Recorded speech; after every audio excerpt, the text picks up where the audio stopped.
Hey guys, tonight we trudge through the scorching sands of Egypt, around 1798 Common Era, where the air shimmers with heat and the acrid scent of sweat-soaked wool uniforms clings to you. Picture yourself stumbling alongside Napoleon's weary army, your musket heavy, as distant pyramids loom like mirages and camels groan under supply loads. You're here to uncover why French soldiers resorted to eating mummies, a bizarre twist in a campaign riddled with hunger and desperation. Spoiler, you probably won't survive a day without your modern protein bars, let alone snack on ancient corpses. So, before you get comfortable, take a moment to like the video and subscribe, but only if you genuinely enjoy what I do here. Drop a comment with your city and local time. I'm curious where you're drifting off from tonight. Now, dim the lights, maybe turn on a fan for that soft background hum, and let's ease into tonight's journey together. You're a foot soldier in Napoleon's Army of the Orient, part of his grand invasion to seize Egypt and disrupt British trade routes. The desert's brutal. Sand stings your eyes, your canteen's nearly dry, and the sun bakes your blue coat like a cheap oven. Mainstream fact, Napoleon's Egyptian campaign, launched in 1798 Common Era, involved around 40,000 troops who faced extreme conditions, including heat, disease, and supply shortages, as documented in campaign journals and French military records. You kick a stone, your boots cracking the parched ground. Modern you would be ordering an iced latte, not marching to nowhere. Here's the quirky tidbit. Some soldiers believed rubbing mummy dust on their boots brought luck in battle. You chuckle, glancing at your dusty soles, hoping you don't need a corpse's blessing to survive this trek. The army's a motley sprawl. Infantrymen like you, cavalry on bony horses, and savants, Napoleon scholars, scribbling notes about ruins. You're trudging toward Cairo, the Nile's promise of water driving you forward, but supplies are dwindling. Hardtack's gone moldy, and the locals aren't thrilled about sharing their grain with invaders. You're no general, but you're starting to feel the campaign's strain, each step through the sand a grind against heat and hunger. The column stretches, men muttering about home, and you overhear a grizzled sergeant joking that the pyramids might hide a tavern. You smirk. Guy's got dreams bigger than Bonaparte's. Historians still argue whether Napoleon's march was a bold strategy or a logistical disaster. Some say it was a visionary strike against Britain. Others think it was doomed by poor planning and Egypt's harsh terrain. You're too parched to care. You're scanning the horizon for camp, your throat dry as the desert itself. The march drags on, and you're passing a ruined temple, its sandstone crumbling, where a savant sketches hieroglyphs, oblivious to the heat. A fellow soldier, his face sunburned, offers you a sip from his canteen, its water warm but welcome, and grumbles about the lack of bread. You nod, your stomach growling, and realize survival here means scavenging, bartering, or worse. Rumors swirl of men eyeing looted mummies for food. The idea's grim, but hunger's a cruel master, and you're already wondering what desperation tastes like. A camel driver shouts, urging the beasts forward, and you're caught in the army's rhythm. Boots crunching, sabers clinking, a distant drum. The desert's vast, its silence broken by men's curses and the wind's low moan, and you're tied to this march, each step a lesson in endurance. Your eyelids droop, the heat and the sand's soft hiss blending into a sleepy haze, like a fan's hum on a sweltering night. You're no conqueror, but you're trudging with Napoleon's army, learning why desperation led to mummies, a dusty step in Egypt's relentless sands. You're still trudging through the blistering Egyptian desert with Napoleon's army, around 1798 Common Era. The air thick with the scent of sun-baked sand and the faint musk of looted artifacts jostled on a nearby camel's back. The march toward Cairo grinds on, that dusky trek you endured. But now you're pausing at a makeshift camp, here to uncover why French soldiers eyed mummies as food, a grim choice born of desperation and strange beliefs.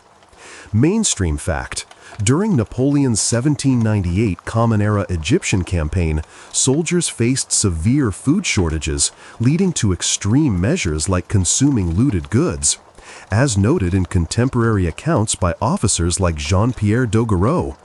You crouch by a flickering campfire, your stomach snarling as you eye a soldier unwrapping a mummy's linen. Modern you would be door-dashing a burger, not contemplating corpse crumbs. Here's the quirky tidbit. Some troops thought mummies were preserved with spices, mistaking embalming resins for edible flavorings. You chuckle, sniffing the air for anything but natron, hoping you don't test that theory tonight. The camp's a chaotic sprawl of tents and lean-tos, men sprawled under palm fronds, their faces gaunt from hunger. You're clutching a stale crust of bread, its edges green, and listening to a wiry infantryman boast about a mummy he found in a looted tomb, its wrappings hiding meat he swears is better than army rations. Hunger's pushed men to madness. Hardtack's gone, local villages are stripped bare, and the Nile's fish are too few for 40,000 mouths. You're no chef, but you're starting to grasp why mummies seemed tempting. They're plentiful in Egypt's tombs, and starvation makes even the dead look like dinner. The mummy's linen crackles as the soldier peels it, the air heavy with dust and desperation, and you're wondering how low you'll sink before Cairo's markets. A grizzled sergeant, his beard flecked with sand, squats nearby, chewing a date, and warning the infantryman that mummies are cursed, not cuisine. You nod, offering your crust's cleanest bit, his grunt a thanks as he shares a tale. A soldier who ate mummy flesh fell ill, raving about pharaohs. The story's chilling, but hunger's louder, and you're learning the strange allure. Mummies weren't just food, but a myth, tied to tales of ancient preservation and power. Historians still argue whether soldiers ate mummies out of necessity or cultural misunderstanding. Some say it was pure starvation. Others think European fascination with mummies as medicinal curiosities fueled the act. You're too hungry to care. You're eyeing the mummy's wrappings, your mouth dry, and you're grasping how desperation twisted reason in this desert hell. That lucky boot dust you laughed at? The camp hums with weary life. A horse snorts, a savant mutters over a papyrus. The fire's crackle battles the wind's moan. You spot a young drummer boy poking the mummy with a stick, his grin half curious, half scared, probably wondering if it'll curse him or fill his belly. You smirk. Kid's braver than you, tempting fate while you're just trying to keep your crust down. Your hands are gritty and you're dreaming of a modern vending machine. But there's a grim fascination in this moment. Each glance at the mummy tying you to a campaign where survival meant breaking taboos. That parched march? The infantryman scrapes resin from the wrappings, claiming it's spiced, and you wince, hoping he chokes on sand before you're offered a bite. You shift closer to the fire, its heat a faint comfort, and listen as the sergeant mutters about mummies being ground into medicine back in Europe, a rumor that makes the infantryman's idea less mad. The camp's desperation is palpable. Men barter boots for dates, steal from the dead, and whisper of cannibalism in darker corners. And you're caught in its pull, the mummy's allure, a mix of hunger and myth. A cavalryman, his saber rusty, offers a sip of brackish water, his eyes hollow as he nods at the mummy, joking it's the only meat left. You gulp, the water sour, and grin. He's got a point, but you're not that desperate yet. That toad necklace you dodged? The desert's vast, its silence heavy, and you're tied to this camp, where mummies became food, a bizarre spark in the army's starving heart. Your eyelids droop, the fire's glow, and the mummy's dusty scent blending into a sleepy haze, like a fan's hum on a sweltering night. You're no gourmand, but you're uncovering the mummy's strange allure, learning why Napoleon's soldiers turned to them, a desperate thread in Egypt's relentless sands. You're still huddled in the sweltering chaos of Napoleon's desert camp around 1798 Common Era. The night air thick with the scent of smoldering palm fronds and the sour tang of unwashed bodies. The mummy's wrapping still crackling nearby. That grim allure you witnessed? Hunger gnaws at your gut, and you're here to scavenge in camp, battling starvation's toll as soldiers scrape by on meager rations and desperate finds in Egypt's unforgiving sands. Mainstream fact, during the 1798 Common Era Egyptian campaign, Napoleon's army suffered severe supply shortages, with soldiers often surviving on looted local crops or bartered goods, as recorded in memoirs like those of Captain Francois Bernoulli. You clutch a handful of shriveled dates, their pits sharp against your palm. Modern you would be raiding a fridge, not haggling for desert scraps. Here's the quirky tidbit. Some soldiers believed eating sand-baked lizards brought strength, swearing it was Pharaoh's meat. You chuckle, eyeing the ground, hoping no reptiles volunteer for your dinner tonight. The camp's a feverish sprawl, tents sagging under starlight as men barter, bicker, and slump by dying fires. You're weaving through the chaos, your dates a precious haul from a cavalryman who took your spare sock in trade. Starvation's a relentless foe. Bread's a memory. The Nile's grain is hoarded by locals, and supply ships are delayed by British blockades. You're no forager, but you're learning the camp's survival tricks. Snatch a fallen fig, trade a button for a fish, or rummage through abandoned gear for forgotten crumbs. Your boots crunch on sand, and you're headed to a cluster of infantrymen where a rumor of looted onions draws hungry eyes. The air's heavy with smoke and curses, and you're starting to grasp how hunger drove men to mummies when even dates are gold. A grizzled corporal, his face scarred from a skirmish, hovers by a pot of boiled lentils, offering a spoonful for your dates. You trade, the lentils' warmth a fleeting comfort, and he grumbles about a soldier who tried roasting a jackal. Tough as boots, he says. You nod, savoring the lentils, and realize scavenging's a grim art here. Check camel packs for spilled grain, fish the Nile with torn nets, or risk looting villages under musket fire. Historians still argue whether the army's hunger was due to poor planning or Egypt's harsh reality. Some say Napoleon underestimated the desert's toll. Others think local resistance and British naval pressure cut supply lines. You're too starved to care. You're licking the spoon, your eyes scanning for more, and you're feeling the desperation that made mummies a meal. That resin-sniffing fool you saw? The camp's rhythm is jagged. A drum's faint beat, a horse's whinny, the clink of sabers as men shift restlessly. You spot a young artilleryman bartering a knife for a handful of barley, his hands shaking but his voice firm, probably dreaming of bread. You smirk. Kid's a better haggler than you, and he's half-starved. Your stomach's still growling, and you're dreaming of a modern food truck, but there's a greedy spark in this scavenging. Each date or lentil a soldier's defiance of hunger's grip. That cursed mummy dust you dodged? You slip toward a savant's tent, where a scholar sorts looted pots, hoping he's distracted enough to miss a stray fig.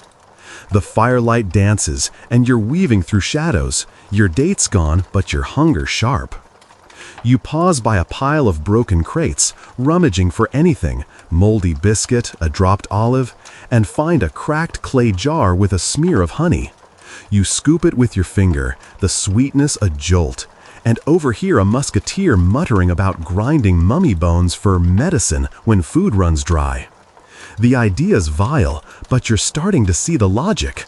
Hunger blurs lines, and mummies are everywhere, unlike bread. A cavalryman, his coat torn, offers a sip of brackish water for your honey, joking that it's sweeter than mummy stew.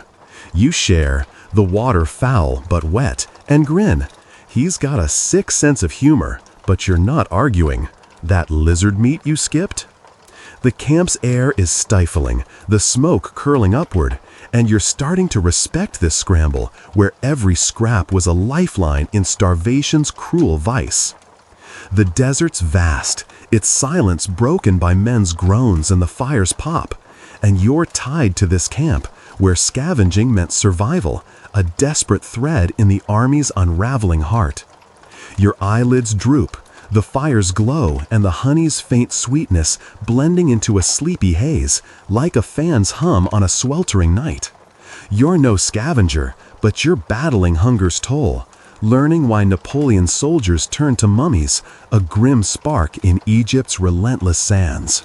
You're still crouched in the sweltering chaos of Napoleon's desert camp around 1798 Common Era, the night air heavy with the scent of scorched sand and the faint bitterness of boiled lentils lingering on your tongue. That desperate scavenging?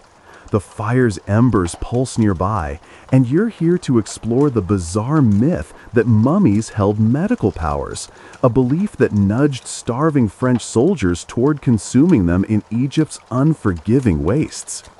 Mainstream fact: in 18th century Europe, ground mummy powder, known as mummia, was used in apothecaries as a supposed cure for ailments like wounds and epilepsy, a practice rooted in medieval pharmacology and documented in medical texts of the period. You clutch a rag to wipe sweat from your brow, eyeing a soldier grinding a mummy fragment with a rock. Modern you would be popping an ibuprofen, not betting on corpse dust. Here's the quirky tidbit. Some soldiers believed swallowing mummia under a full moon boosted its healing magic. You chuckle, glancing at the starry sky, hoping you don't need lunar vibes to survive this camp. The camp's a restless maze of tents and lean-tos, men coughing and muttering under palm shadows. You're by a dying fire, where a wiry infantryman sprinkles mummy powder into a tin of brackish water, claiming it'll soothe his fever. The practice isn't new. Back in Europe, apothecaries sold mummia for centuries, touting it as a cure-all, and soldiers brought that belief to Egypt, where mummies littered looted tombs. You're no medic, but you're starting to grasp why they turned to this myth. Hunger and disease are rampant, and mummia's promise of healing feels like a lifeline when rations are dust. Those dates you bartered? The powder's scent is acrid, like burnt resin, and you're keeping your distance, your rag pressed closer to your nose. A grizzled surgeon, his coat stained with blood, limps over, scoffing at the infantryman's potion, but admitting he's used mummia on wounds when bandages ran out. You offer him a sip from your canteen. It's water warm but welcome, and he shares a grim tale. A soldier who overdosed on mummy powder raved about snakes before collapsing. The myth's allure is fading fast, but you're learning its roots. Mummies, preserved for millennia, seem to hold ancient secrets, a cure for the camp's fevers and sores.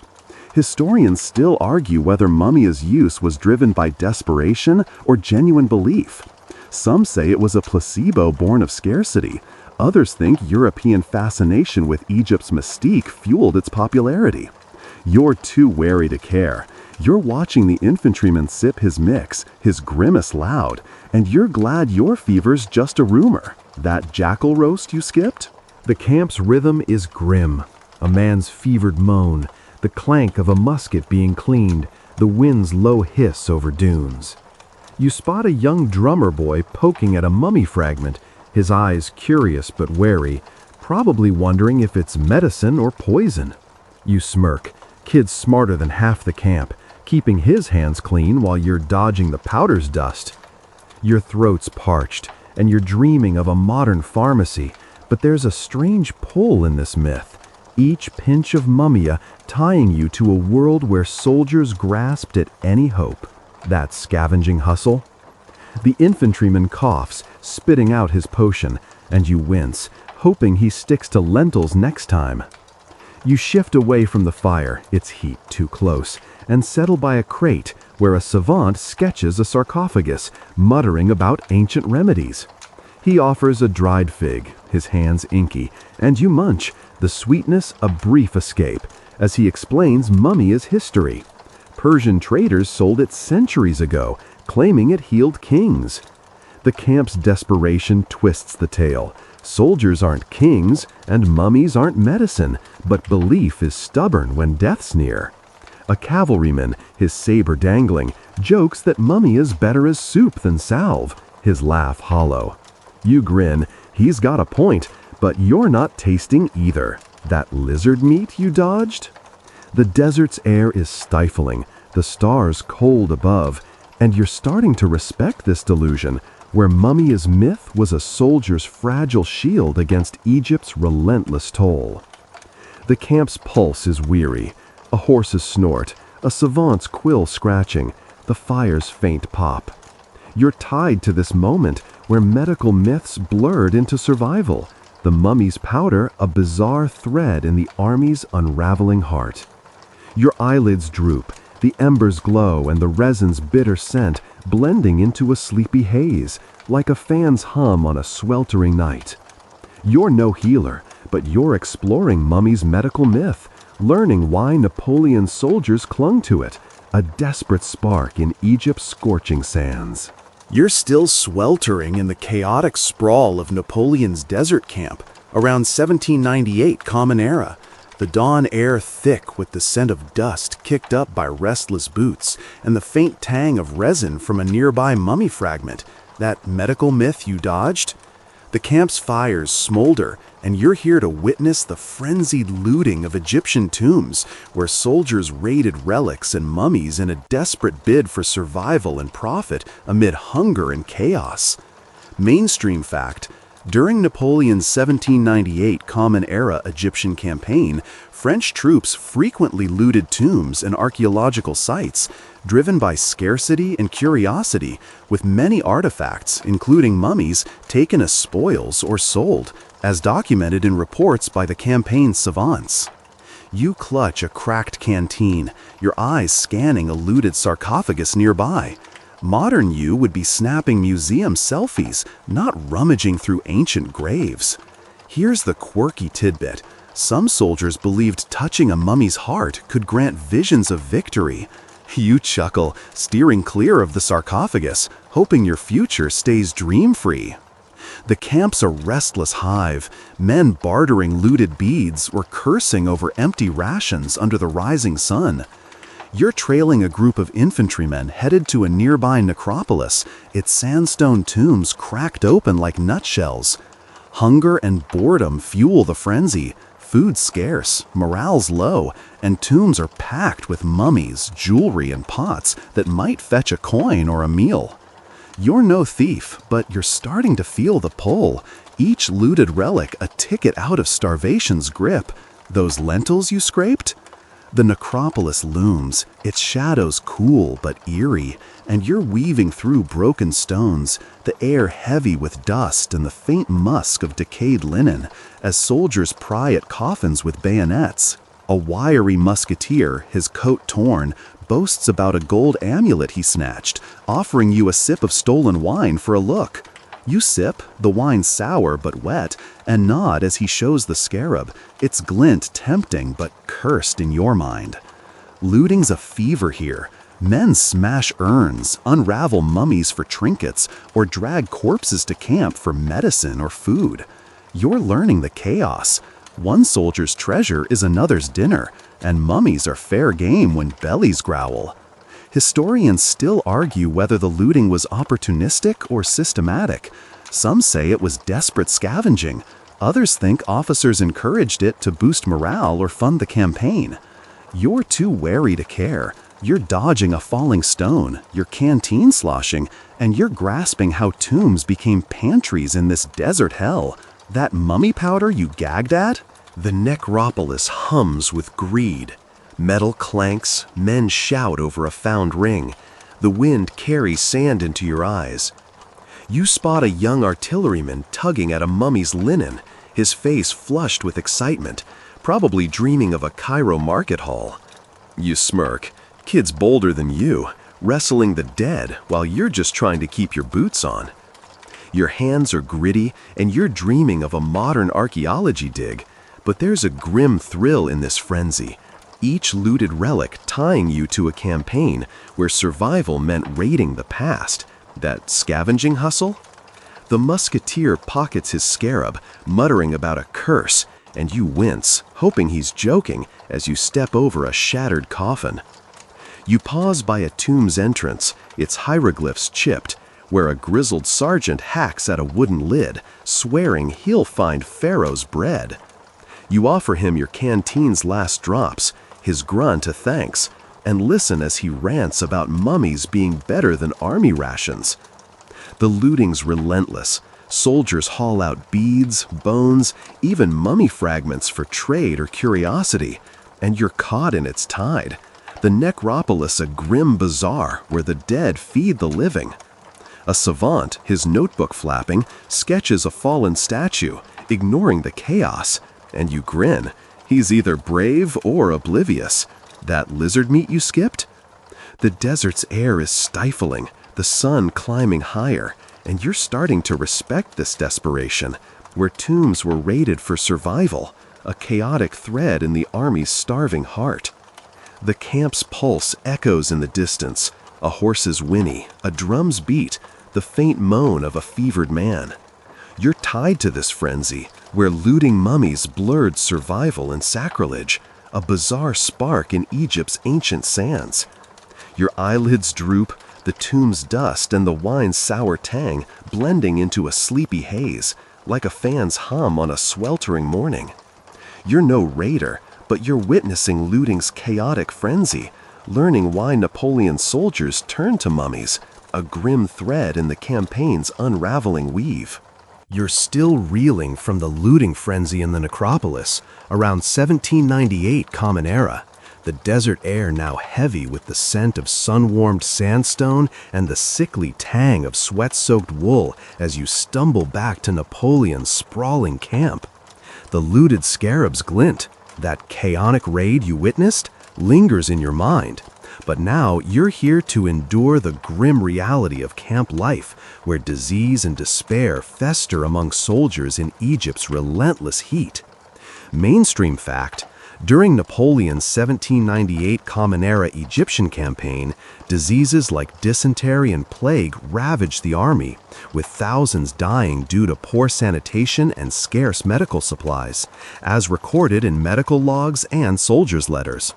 You clutch a rag to your nose, dodging a soldier retching by a tent.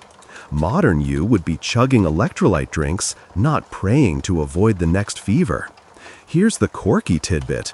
Some soldiers believed tying a mummy's linen strip around their wrist warded off sickness. You chuckle, checking your bare wrist, hoping you don't need a corpse's bandage to make it through the night. The camp's a feverish mess, tents sagging under the midday sun, the ground littered with broken crates and buzzing flies. You're weaving through the chaos, your boots sticking in the sand, aiming for a shaded lean-to where you might rest your aching legs. Disease is everywhere.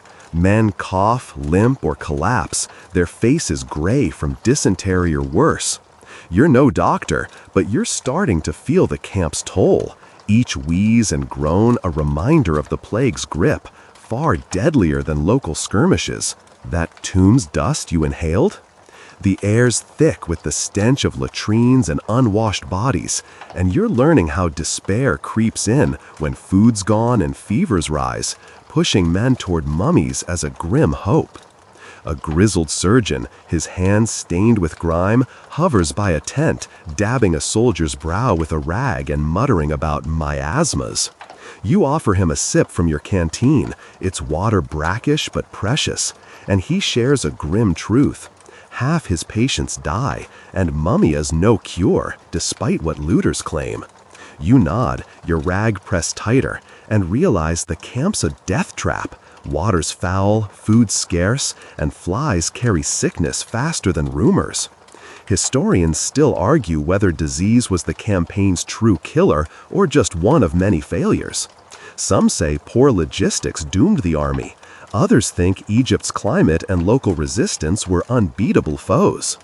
You're too queasy to care. You're dodging a puddle of vomit, your stomach churning, and you're grasping how despair drove men to eat mummies when hope was a fever dream. That scarab's curse you laughed at? The camp's rhythm is bleak. A man's delirious moan, the buzz of flies, the faint clink of a musket being cleaned. You spot a young drummer boy fanning a sick comrade, his face pale but determined, probably terrified he's next. You smirk. Kids tougher than you, playing nurse while you're just trying to stay upright.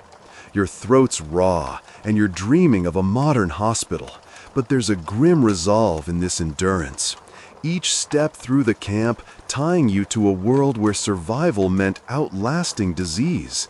That lentil spoon you licked? You settle under the lean-to, its shade a small mercy, and overhear a musketeer muttering about a comrade who ate mummy flesh and died raving. The story's a gut punch, and you're vowing to stick to dates, no matter how few. You sip your canteen's last drops, the water gritty, and watch a savant across the camp bandage a wound with looted linen, his face grim as he ignores a soldier's plea for mummia. The camp's despair is thick. Men pray, curse, or simply stare, their eyes hollow, and you're caught in its weight. The mummy-eating rumor's a symptom of a deeper rot. A cavalryman, his saber dangling, limps over, offering a dried fig for your rag, joking that it's cleaner than his bandages. You trade, the fig's sweetness a fleeting lift, and grin. He's got a gallows humor you can't match. That lizard meat you dodged? The desert's air is stifling, the sun a hammer, and you're starting to respect this grim endurance, where disease and despair were survived one ragged breath at a time, a thread in the army's unraveling heart. The camp's pulse is faint, a horse's snort, a fevered cry, the wind's low hiss over dunes. You're tied to this reality, where mummies became a desperate hope amid sickness, a bizarre spark in Egypt's scorching sands. Your eyelids droop, the lean-to shade and the fig's faint sweetness blending into a sleepy haze, like a fan's hum on a sweltering day. You're no survivor, but you're enduring the camp's grim reality, learning why Napoleon's soldiers turned to mummies, a faint thread in the campaign's fevered weave. You're still slumped in the stifling shade of a lean-to in Napoleon's desert camp, around 1798 Common Era, the midday air thick with the scent of sour sweat and the faint bitterness of ground mummy powder wafting from a nearby tent, that fevered camp you endured. The buzz of flies is relentless, and you're here to barter ground mummies in the camp's bustling makeshift markets, where soldiers trade looted relics and dubious cures to survive Egypt's harsh grip. Mainstream fact, during Napoleon's 1798 Common Era Egyptian campaign, soldiers engaged in a thriving black market, trading looted artifacts, including mummies, for food, medicine, or profit, as noted in accounts by officers like Louis Thurman. You clutch a cracked clay vial, its contents a gritty mix of mummy dust. Modern you would be browsing eBay, not haggling over corpse scraps. Here's the quirky tidbit. Some soldiers swore mummy powder tasted better when mixed with stolen wine, claiming it woke the pharaoh's spirit. You chuckle, sniffing your vial, hoping it's just dust and not a royal ghost's breakfast. The camp's market is a chaotic knot of soldiers, locals, and peddlers, shouting over piles of looted beads, cracked pots, and dubious rations under sagging awnings. You're weaving through the crowd, your vial a risky trade for something edible, maybe dates or a fish from the Nile. The market's alive with desperation. Men swap sabers for bread, boots for herbs, and mummies for anything that promises survival. You're no merchant, but you're starting to feel the trade's pulse, each barter a gamble to outwit hunger and disease. That vomit puddle you dodged? The air's heavy with smoke and the tang of unwashed bodies, and you're learning how mummy powder became currency when food was scarcer than hope. A wiry infantryman, his face sunburned, eyes your vial and offers a handful of dried figs, claiming he's got no use for pharaoh dust. You haggle, tossing in a pebble you call a lucky charm, and he laughs, handing over the figs. The trade's quick, but you're catching whispers of mummia's value. Soldiers use it for wounds, fevers, or even food, driven by European tales of its power. You're learning the market's grim logic. Mummies are plentiful, unlike grain, and belief in their magic fuels demand. Historians still argue whether the mummy trade was driven by practicality or superstition. Some say it was pure economics in a starving camp. Others think cultural fascination with Egypt's dead turned soldiers into amateur apothecaries. You're too busy munching a fig to care. You're scanning for another trade, your vial lighter, and you're grasping how mummies became barter in this desert bazaar. That mummy bandage you skipped? The market's rhythm is frenetic. A camel's grunt, a peddler's shout, the clink of coins changing hands. You spot a young drummer boy clutching a looted amulet, his eyes darting as he tries to trade it for bread, probably dreaming of a full belly. You smirk. Kid's a better hustler than you, and he's half your size. Your hands are sticky from figs, and you're dreaming of a modern supermarket. But there's a gritty thrill in this bartering, each trade tying you to a campaign where mummies were cash. That scavenging hustle? A local trader, his robe dusty, offers a clay pot of salted fish for your vial, and you're tempted, his grin promising a meal worth more than dust. You pause by a stall of looted linens, the trader muttering about Mumia curing his cousin's cough. You offer half your vial, keeping some for another deal, and score the fish, its salt stinging your cracked lips. The market's a lifeline. Soldiers trade mummy powder like it's gold, swapping it for water, medicine, or a moment's hope. And you're caught in its flow, the vial a strange key to survival.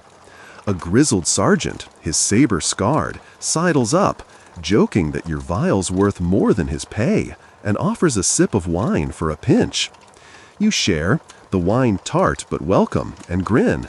He's got a point, but you're not eating it yet. That lizard meat you dodged? The desert's air is choking, the sun a weight, and you're starting to respect this trade, where mummy powder was a soldier's desperate coin, a thread in the camp's unraveling heart. The camp's pulse is raw, a horse's whinny, a soldier's curse, the market's hum fading as dusk nears. You're tied to this bazaar, where mummies fueled survival, a bizarre spark in Egypt's scorching sands. Your eyelids droop, the fish's salt and the vial's dusty scent blending into a sleepy haze, like a fan's hum on a sweltering day. You're no trader, but you're bartering mummy powder, learning why Napoleon's soldiers leaned on it, a grim thread in the camp's chaotic weave. The camp's pulse is raw, a horse's whinny, a soldier's curse, the market's hum fading as dusk nears. You're tied to this bazaar, where mummies fueled survival, a bizarre spark in Egypt's scorching sands. Your eyelids droop, the fish's salt and the vial's dusty scent blending into a sleepy haze, like a fan's hum on a sweltering day. You're no trader, but you're bartering mummy powder, learning why Napoleon's soldiers leaned on it, a grim thread in the camp's chaotic weave.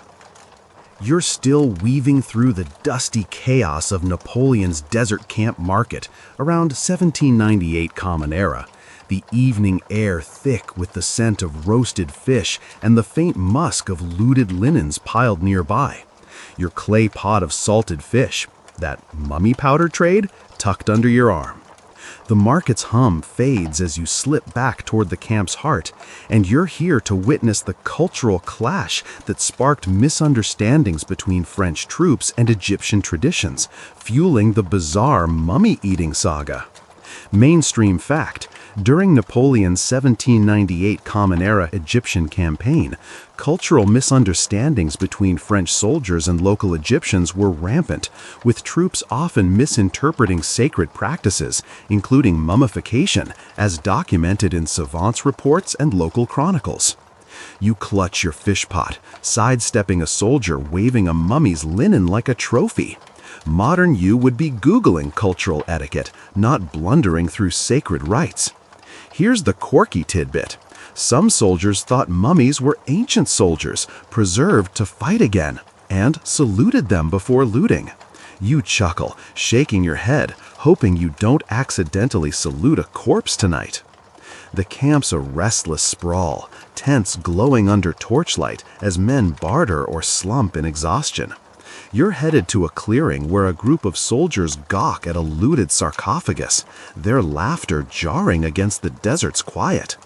The French see Egypt as a land of curiosities, pyramids, mummies, strange gods, while locals view their ancestral tombs as sacred. You're no diplomat, but you're starting to feel the clash.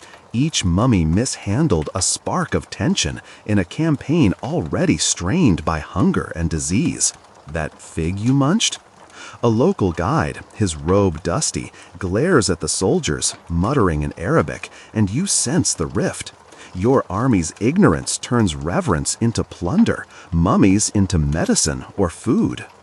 A grizzled infantryman, his coat patched, boasts about tasting Pharaoh's power from a mummy's resin, offering you a pinch of looted dust for a fish. You decline, holding your pot tighter, and he shrugs, unaware his act insults centuries of Egyptian belief. You're learning the disconnect. To the French, mummies are relics or resources. To locals, they're ancestors, their rest eternal. The clash fuels chaos. Soldiers loot tombs, angering villages, while locals hide food, worsening your hunger. Historians still argue whether the cultural clash was deliberate or accidental. Some say Napoleon's savants tried to bridge gaps. Others think troops' arrogance and desperation ignored local customs. You're too uneasy to care. You're dodging the infantryman's dust, your fish a safer bet. And you're grasping how misunderstandings turned mummies into meals, that mummy a vial you traded? The camp's rhythm is tense. A camel's grunt, a savant's quill scratching, the low mutter of a local trader bartering with a soldier. You spot a young drummer boy mimicking an Egyptian prayer he saw, his gestures clumsy but earnest, probably clueless it's sacred. You smirk. Kid's more curious than you, but he's still stepping on toes. Your hands are salty from the fish, and you're dreaming of a modern cultural sensitivity workshop. But there's a grim pull in this clash, each looted mummy tying you to a campaign that trampled traditions. That tomb raid you saw? The infantryman tosses the linen into the fire, its flames flaring, and you wince, sensing the guide's silent fury, a spark of resentment in the desert's heart. You settle by a tent, nibbling a fish, its salt sharp but filling, and overhear a savant lecturing about mummification, his voice drowned by soldiers' jeers. He tries explaining the Egyptians' afterlife beliefs, but the men care only for loot or survival, not Osiris or Anubis. The clash is stark. Your army's Enlightenment lens sees mummies as science or prophet, while locals guard their sacred past. A cavalryman, his saber rusty, sidles up, joking that mummies are just old jerky to him, and offers a sip of wine for a fish. You share, the wine tart but welcome, and grin. He's got no clue, but you're not preaching. That lizard meat you dodged?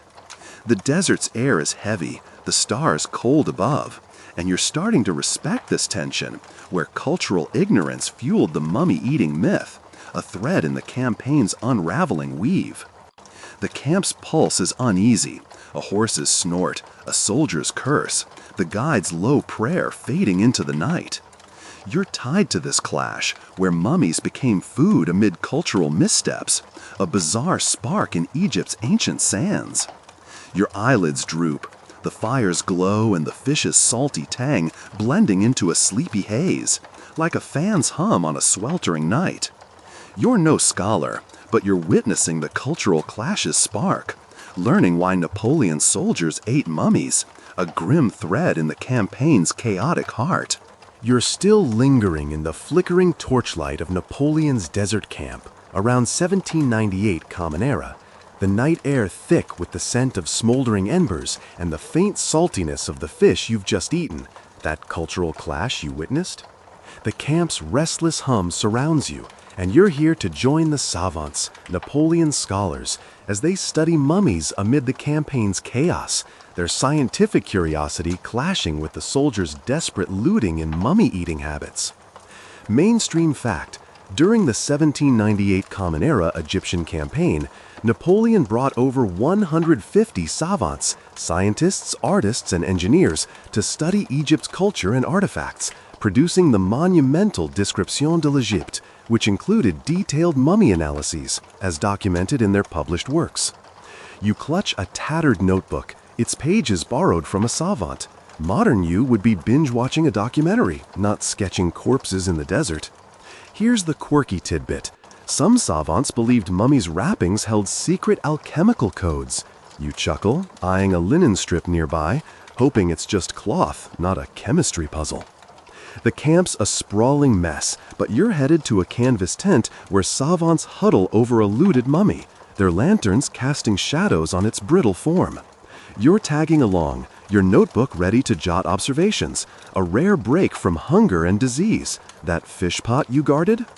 The savants are meticulous, measuring bones, sketching bandages, debating embalming techniques, while soldiers outside barter mummy dust for bread. You're no scientist, but you're starting to feel their drive, each note a bid to unravel Egypt's past amid a campaign crumbling under starvation and fevers. The tent's air is musty, the mummy's resin scent sharp, and you're learning how science persisted in this chaos, even as mummies became food for desperate troops. A grizzled savant, his spectacles fogged, hands you a quill and points to the mummy's wrappings, asking you to sketch their weave. You scribble, your lines shaky, and he shares a theory.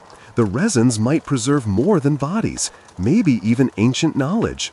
You nod, offering a sip from your canteen, its water warm but welcome, and realize the savant's work is a lifeline. While soldiers loot, these scholars seek meaning, their studies a flicker of purpose in the desert's grim toll. Historians still argue whether the savant's mission was a noble pursuit or colonial plunder. Some say they laid the foundation for Egyptology. Others think they exploited Egypt's heritage for French glory. You're too focused to care. You're sketching, the mummies stare unnerving, and you're grasping how science clashed with survival in this camp. That looted scarab you saw? The camp's rhythm is uneven. A soldier's cough, the rustle of papyrus, the distant clank of a saber. You spot a young assistant, barely older than the drummer boy, cataloging beads from a tomb. His hands trembling but precise, probably dreaming of Paris's academies. You smirk. Kids got more patience than you, untangling linen while you're dodging resin fumes. Your fingers are inky, and you're dreaming of a modern laptop. But there's a quiet thrill in this study, each sketch tying you to a world where savants sought truth amid chaos. That mummy powder you traded? The savant mutters about natron's chemistry, his voice drowned by a soldier's shout outside. And you're caught in the contrast. Science versus starvation, mummies as data or dinner. You shift to help unroll a bandage, its texture brittle, the savant warning you to note every fold. The mummy's form is eerie, its humanity faded, and you're wondering how it became both a specimen and a soldier's meal. A second savant, his coat dusty, joins in, debating whether mummification held medical secrets, echoing Europe's mummy craze. You listen, your quill scratching, and see the irony. Savants study what soldiers eat, their curiosity a fragile light in the campaign's darkness. A cavalryman peeks in, joking that the mummy's better off studied than stewed, and offers a dry date for a look. You share, the date's sweetness a brief lift, and grin. He's got a point, but you're sticking to sketches. That lizard meat you dodged? The desert's air is heavy, the lanterns dim, and you're starting to respect this pursuit, where science wrestled with survival, a thread in the camp's unraveling heart. The camp's pulse is faint, a camel's grunt, a savant's whisper, the wind's low moan over dunes. You're tied to this study, where mummies were both relic and ration, a bizarre spark in Egypt's scorching sands. Your eyelids droop, the lanterns glow and the resin's sharp scent blending into a sleepy haze, like a fan's hum on a sweltering night. You're no scholar, but you're joining the savants' expedition, learning why Napoleon's soldiers ate mummies, a curious thread in the campaign's chaotic weave. You're still slumped by the dying campfire in Napoleon's desert camp around 1798 Common Era, the pre-dawn air heavy with the scent of cooling ash and the faint musk of your tattered notebook, its pages heavy with thoughts of soldiers' moral drift, that mummy-eating guilt you wrestled. The camp silence is broken by a distant camel's grunt, and you're here to reflect on the bizarre legacy of the campaign's mummy-eating tales, their odd echo rippling through history and shaping how we view Napoleon's Egyptian misadventure. Mainstream fact: Napoleon's 1798 Common Era Egyptian campaign, despite its military failures, left a lasting cultural legacy, with stories of soldiers consuming mummies fueling European fascination with Egypt, as seen in the popularity of Description de l'Egypte and later Egyptomania. You clutch your notebook, its ink smudged. Modern you would be scrolling X for viral history takes, not pondering a corpse-eating saga in the sand. Here's the quirky tidbit. Some 19th century European poets claimed mummy-eating inspired their exotic verses, romanticizing the grim act. You chuckle, shaking your head, hoping your notes don't turn you into a bad poet. The camp's a ghostly sprawl, tents sagging under starlight, men stirring as dawn nears. You're by the embers, their faint glow, a reminder of the campaign's chaos, hunger, disease, looting, that fish you bartered. And you're starting to see its legacy. The mummy-eating stories, born of desperation, became more than camp gossip. They fed Europe's obsession with Egypt, painting it as a land of mystery and horror. You're no storyteller, but you're feeling the echo. Each tale of soldiers chewing mummies, a thread in a narrative that outlasted the army's defeats, shaping museums, novels, and even modern mummy myths. The air's cool, the sand gritty under your boots, and you're wondering how a starving soldier's choice became a cultural footnote. A grizzled savant, his coat dusty, shuffles past, clutching a sketch of a sarcophagus, and pauses to share a thought. The mummy tales will outlive the campaign's battles, he says, fueling Paris salons.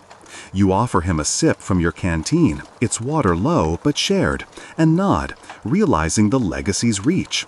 Savants' work, like Description de l'Egypte, turned mummies into science, while soldiers' grim meals turned them into legend. The story spread. Soldiers as cannibals, Egypt as a cursed land, Napoleon as a reckless dreamer. Historians still argue whether the mummy-eating tales were exaggerated or suppressed. Some say they were embellished to discredit Napoleon. Others think they were downplayed to preserve French pride. You're too reflective to care. You're flipping your notebook, its pages a mirror of the campaign's oddity, and you're grasping how these tales endured. That resin you gagged at? The camp's rhythm is soft. A horse's snort, a soldier's yawn, the wind's low rustle over dunes. You spot a young drummer boy polishing a looted bead, his eyes dreamy, probably imagining the stories he'll tell back home. You smirk. Kid's already a myth maker, and he's not even shaving yet. Your hands are cold, and you're dreaming of a modern podcast, but there's a quiet pull in this reflection, each memory tying you to a campaign whose legacy lives in mummy lore. That savant sketch? The tale's echo is vivid. 19th century Europe devoured them, from Gothic novels to mummy unwrapping parties, a bizarre ripple from this desert hell that still shapes our view of Egypt's past. You shift closer to the embers, their warmth fading, and trace a line in your notebook, thinking of how the mummy-eating stories framed Napoleon's failure. They're not just grim anecdotes, but a lens. Soldiers' desperation, savants' curiosity, Egypt's mystique all collide in a narrative that's outlived the men who lived it. A musketeer, his bayonet gleaming, limps over, joking that his mummy snack will make him famous in Paris, and offers a dry date for your silence. You munch, the date's sweetness a faint lift, and grin. He's half right, but fame's a cruel muse. That lizard meat you dodged? The desert's air is crisp, the stars fading, and you're starting to respect this legacy, where mummy-eating tales wove a strange thread in history's tapestry, a spark in the campaign's unraveling heart. The camp's pulse is faint, a camel's shuffle, a savant's quill scratching, the dawn's first light creeping over dunes. You're tied to this echo, where mummies became legend, a bizarre thread in Egypt's scorching sands. Your eyelids droop, the embers glow and the notebook's inky scent blending into a sleepy haze, like a fan's hum on a chilly dawn.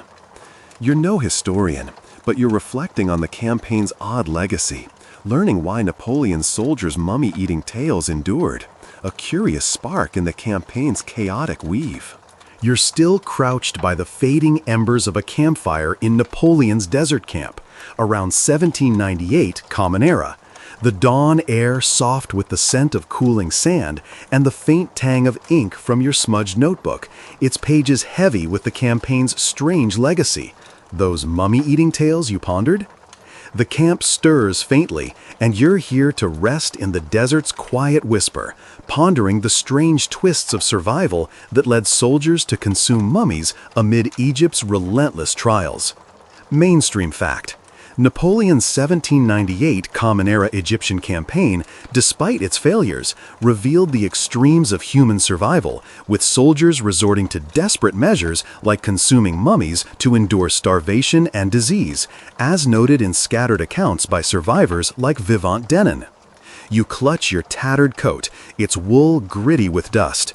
Modern you would be sipping chamomile tea, not reflecting on corpse snacks in a war-torn desert. Here's the quirky tidbit.